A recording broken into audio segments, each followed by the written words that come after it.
Hi, welcome to Jeremy's Tech Channel, and today's topic is why Linux isn't for everybody. Hi, my name's Jeremy. This channel's about tech. Go figure. So today we're going to be talking about why Linux isn't for everybody, and I have personal experience about this. I have been trying to post a video for 3 days, and I've had some technical issues. And for some people, technical issues are a no-go. Oh, Linux must be horrible. It's just the worst, right?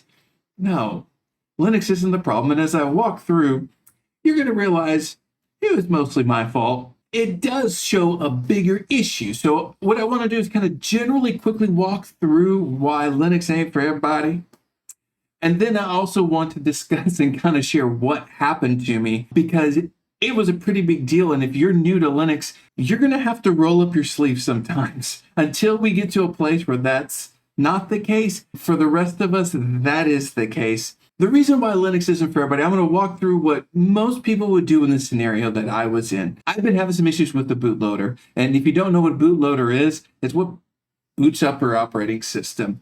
With Linux, there's a lot of options, there's a lot of configuration, and that's wonderful, but you can break it pretty easy. It was still booting up because I was using Pop! OS. They have another way to boot in. They use system deboot. If you don't know what that is, that's okay. When you boot into a Linux distribution, you'll see a bunch of, green and red and text going through. A lot of times that system D booting up services and getting things ready to go.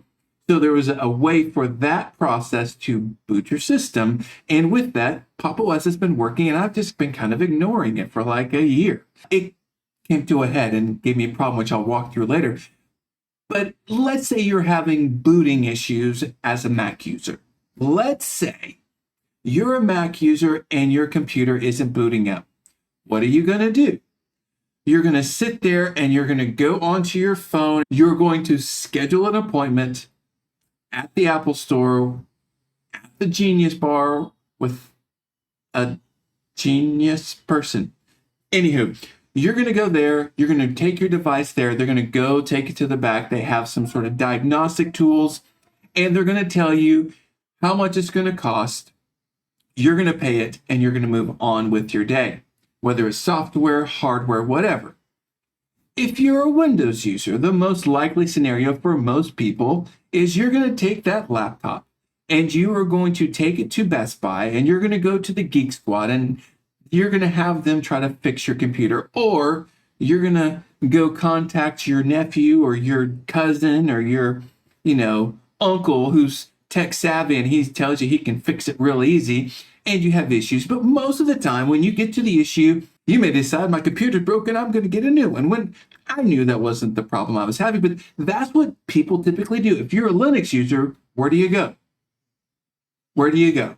Well, you're supposed to read the manual, and you've got forums, and you kind of go through and ask questions or read forums or watch a tutorial on YouTube or something like that, and you figure it out. And that's how you fix your computer issues on Linux.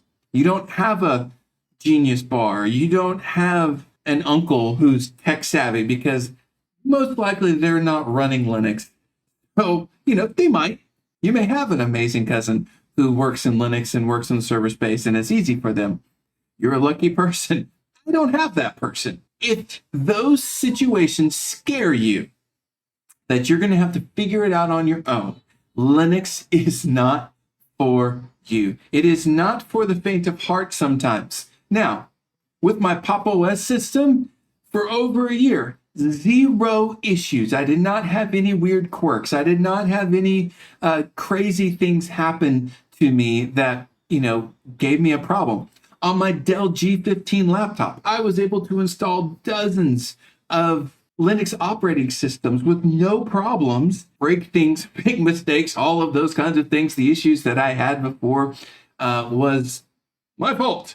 You get what I'm saying? Like, you really kind of have to to be ready to roll your sleeves up and get dirty. If that scares you, you are not ready for Linux. I will say distributions like Linux Mint or Pop! OS or even Zorin OS or something along those lines, there's a good chance that you're going to be able to get that system going. And with regular updating and maintenance, you are going to be just fine. Most likely, you're going to be just fine. And to say that you're never going to have an issue with a Mac or a Windows computer or a Linux computer is just ridiculous. So that shouldn't necessarily scare you away. What I want to do is walk you through what I went through, because it all started with my curiosity. It all started with my curiosity. Well, it really started with my problem. Like I mentioned, I had a bootloader issue. My grub wasn't working right. But because of the system deboot, I would boot up my system. It would take 20, 30 seconds, and then it would boot right into Pop! OS, and it would be no problem. I mean, I'm like, why should it take that long to boot up? This is a really nice machine. It shouldn't take that long, but whatever, no problem. I kind of let it go. I kind of just let it do its thing. And I was getting ready for part 2 of my Linux migration checklist video that I was doing. So I had loaded up Linux Mint on a live environment on this little USB drive here.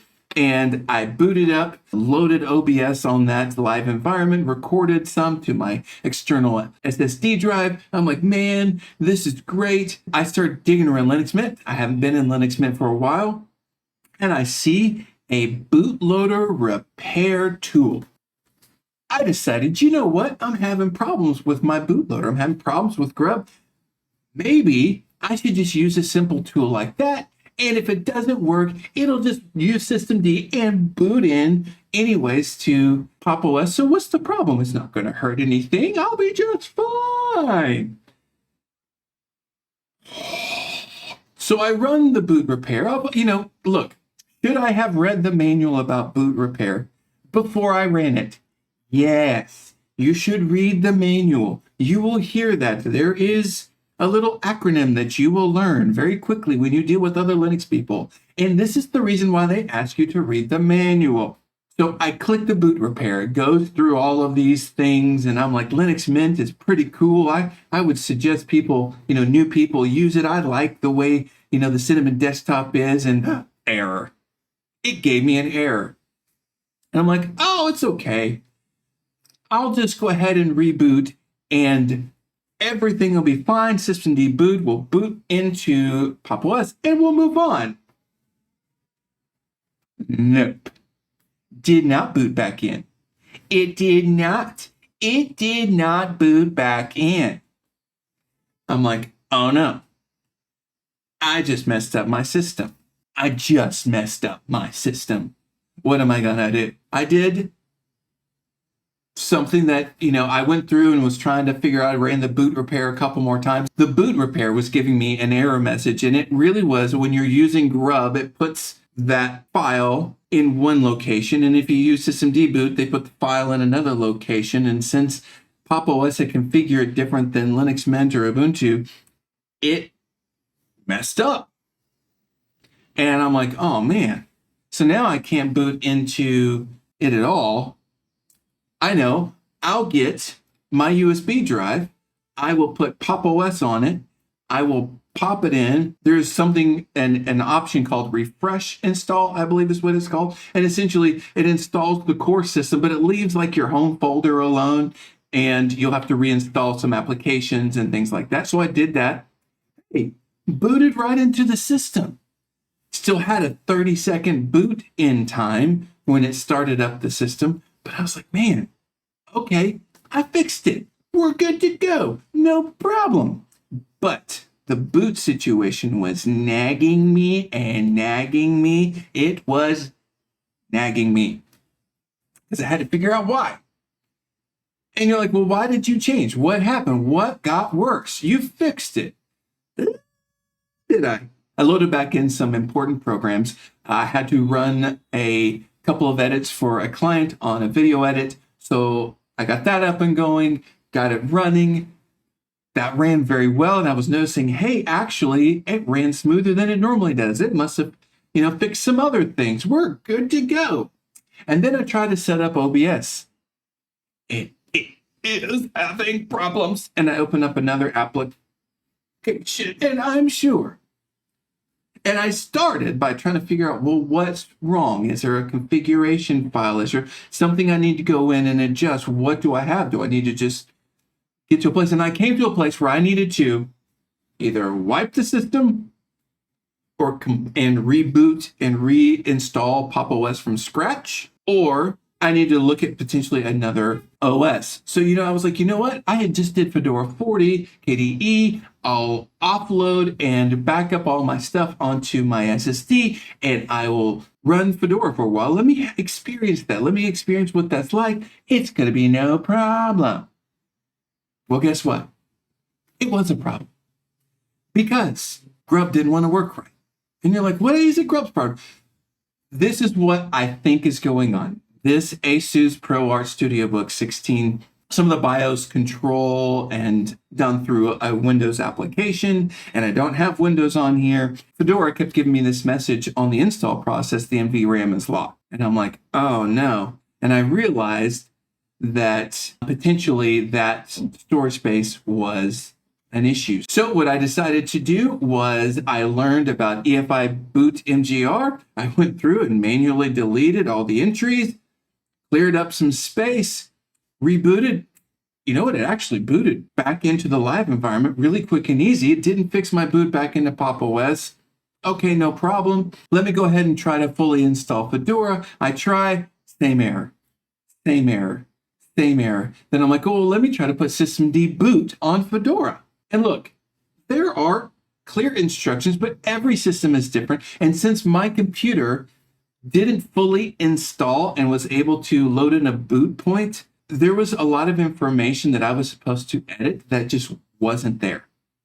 And there was an assumption on the instructions, on the checklist that this person had made, which they did a great job, that assumed that you had already installed Fedora and now you want to use systemd boot. And so I was kind of stuck. I'm like, and I kept thinking maybe systemd boot is where I need to go. Maybe Grub just doesn't work with this system. So I'm like, all right. So I tried to get it to work with Fedora. I couldn't. So I started doing some research, and I found out that Arch has the ability to be able to start off with systemd boot. Pop! OS does. Manjaro at one point used to, and that was about it. And I'm like, man, I am about to do an Arch install for the first time. I'm about to spend 6 hours of my life. I'm sure it should only take like 2, but because it's me wanting to read through, follow the instructions, make sure I do it right, so I don't have a messed up system, I know it's going to take a long time. And you remember at this point, I'm 2 days into this. I'm tired. I'm tired of this. I got work to do. I got things to do. I did a little research. And I was like, man, okay, it'll be good for me to learn installing Arch Linux. Maybe let's do that. But let me just do a quick check on Arco Linux. And Arco Linux is an Arch-based Linux distribution, but their whole job and goal and purpose is to help you as a new user or an intermediate user learn Linux. So they use Arch Linux as a base, but they have a Column-ROS installer with a whole bunch of instructions, a lot of choices, a lot of things you can add or not add. And the first choice on their newest ISO is, do you want Grub boot loading? Do you want refined boot loading? Or do you want systemd boot? So I select it. I install it, and lo and behold, I have a system. And now I got to deal with other things, because things in Arch don't work like they do in a Debian or Ubuntu or a Red Hat RPM style system, right? There's a lot more configuration. There's a lot of great tools. I love the AUR. I love the Yay helper tool. I mean, there's some really cool things. I did Endeavor OS for a good amount of time. So I, dipped my toes in the Arch ecosystem a little bit. So I'm like, okay, we slowly got things going. I have DaVinci Resolve installed. I have OBS with my camera going. I want to show you what Arco Linux basically looks like, how things are working, because I feel like this is a Wayland session. If you don't know, a Windows serving graphic service for Linux used to be X11 for a long time, Xorg, and then now Wayland is the new protocol, and it does things a lot different. So things have been kind of hard in certain ways, but things are actually running pretty smooth now. After all that work, we're here. Here is my desktop now. Just a basic KDE desktop. It's KDE Plasma 6. One of the things that Arco Linux does is they have a tweak tool. They have their own software installer and remover, which is pretty cool. I really appreciate having something like this. I did go ahead and install Octopi because once again, Arch users, mostly in the terminal, and I installed plenty of libraries that I need for DaVinci Resolve through the terminal, no problem.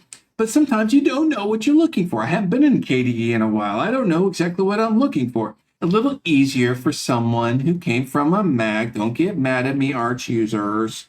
And I know this isn't truly a fully Arch system, but it gives me some tools that are really great. There's also this Arch Linux tweak tool, which is great, done by Arco Linux, making sure certain things are auto-started, dealing with your mirrors, customizing your NeoFetch, which I know it's not being developed anymore, but doesn't mean it still can't work right now. So I love having that. And it's nice that someone has taken the time to help make Arch a little more accessible.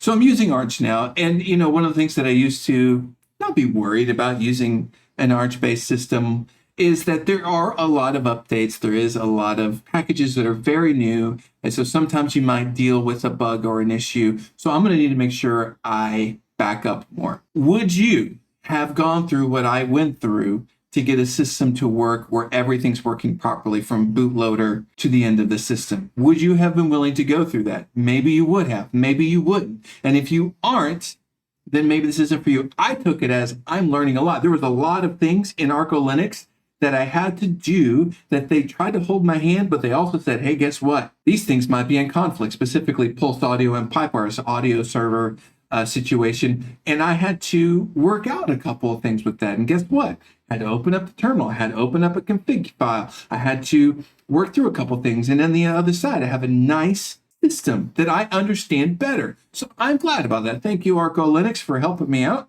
Thank you, Arch Linux. I can't say I used Arch, by the way, yet, because I didn't go through the original setup, Think about if this is for you.